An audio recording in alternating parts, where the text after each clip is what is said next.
Good food, great company, and unforgettable flavors. Welcome sa Kalye Bistro. Ako ang inyong Kalye TV host, Wes. At ngayon ay samahan niyo ako patungo sa masarap na paglalakbay kasama ang Kalye Bistro's Taste the Celebration.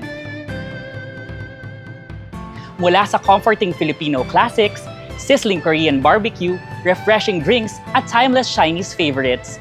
Every bite here is a reason to celebrate. Kaya tara naman, samahan niyo ako.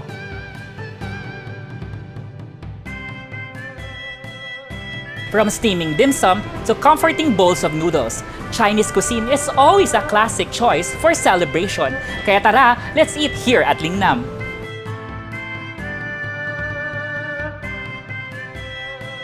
Ma'am Nina, ano pong mga paboritong pagkain ang binabalik-balikan ng customers dito sa Lingnam? Yung beef wonton noodles po namin. Tapos yung best partner po dun is yung asado siya po. Bakit po sa tingin nyo binabalik-balikan ang Lingnam sa mga paboritong dishes nito?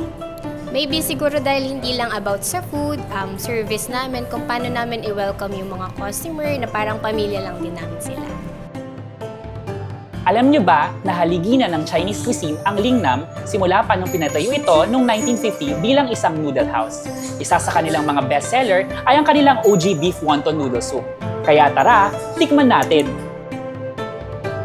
Sobrang meaty ng lasa niya at matitikman mo talaga yung pagka-Chinese beef wonton noodle soup niya. Ito naman ang isa sa pinaka-OG na dim sum box ng Lingnam. Meron silang dalawang flavor, isang asado at isang bola-bola kutsay. Tara, tikman natin! Iniimbitahan ko po kayong kumain dito sa Lingnam Kalye Bistro. We are excited the OG food that we can serve for you. Thank you! And there you have it! From coffee breaks to family feasts, Korean barbecue and Chinese favorites. there's always something exciting to discover here. So the next time you're craving great food and great moments, Come visit us and taste the celebration because great eats await here at Kalye Bistro!